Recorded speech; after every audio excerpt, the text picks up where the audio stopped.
You are watching BitBNS News.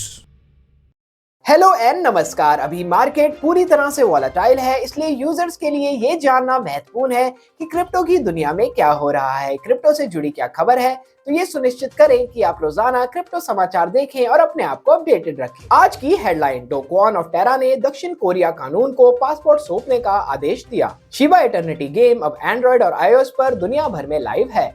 Elon Musk द्वारा Twitter खरीदना फिर से शुरू करने के बाद लगभग 1 बिलियन डोज का ट्रांसफर। एसईसी चेयर ने किम कार्दाशियन सेटलमेंट पर प्रोटोकॉल का उल्लंघन किया। ब्राजीलियन कोर्ट ने बैंक को डेटर्स के क्रिप्टो वॉलेट का सुपरविजन करने का अधिकार दिया। कजाकिस्तान ने डिजिटल एसेट सर्विसेज प्रोवाइड करने के लिए बाइनेंस को परमानेंट लाइसेंस ग्रांट किया। नामीबिया के केंद्रीय बैंक का कहना है कि बिटकॉइन को भुगतान के रूप में स्वीकार किया जा सकता है। टेलोस ने डिफाई इकोसिस्टम को बढ़ावा देने के लिए इंसेंटिव प्लान शुरू की। जापान मेटावर्स और एनएफटी में एक्सपेंशन जारी रखेगा। 105 मिलियन XRP अननोन वॉलेट द्वारा ट्रांसफर किए गए। ईयू के रशियन क्रिप्टो बैन की पुष्टि ब्लॉक स्ट्रिक्ट सैंक्शन के रूप में हुई। बेबी डोज ने आधिकारिक तौर पर 60,000% APY फार्मिंग रिवॉर्ड के साथ बेबी डोज स्वैप लॉन्च किया।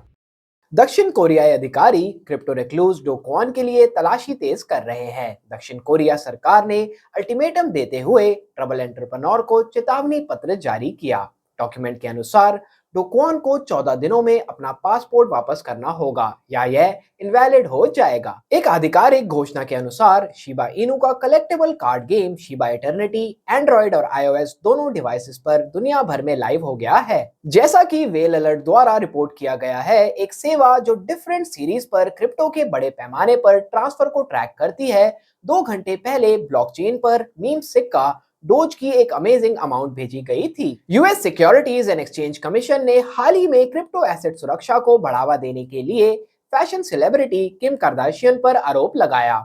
हालांकि अब यह आरोप लगाया गया है कि गैरी गेंसलर एसईसी चेयरमैन ने कार्दाशियन के लिए समझौते पर प्रोटोकॉल का उल्लंघन किया। मीडिया आउटलेट कंसल्टेंट जोरिडोको के अनुसार स्टेट ऑफ साओ पालो के कोर्ट ऑफ जस्टिस की एक शाखा, जिसे स्थानीय रूप से TGSP के रूप में जाना जाता है, ने देश के सबसे बड़े और बिजिएस्ट बैंक में से एक बैंको सैफरा से एक विशेष लीगल रिक्वेस्ट दिया।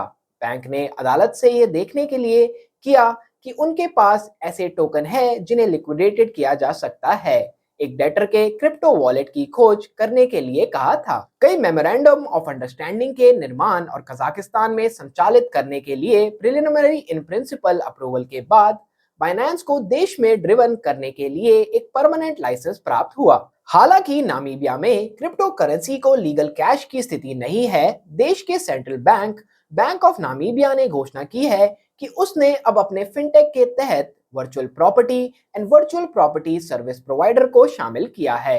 अपने इस इनोवेशन हब के माध्यम से फेस्ड आउट तरीके से इनोवेशन रेगुलेटरी फ्रेमवर्क, जबकि नेटवर्क में पहले से ही कुछ डेफाई प्रोजेक्ट्स है, जैसे कि सुशी, ओमनीलैंड, एल्क और अन्य मोर AMM और लेंडिंग प्रोजेक्ट्स के लिए बहुत जगह है। वास्तव में मोर डेफाई यूजर्स को आकर्षित करने के लिए और अधिक प्रोजेक्ट की आवश्यकता है, ताकि टेलोस ने डेफाई इकोसिस्टम को बढ़ावा देने के लिए इंसेंटिव प्लान शुरू की।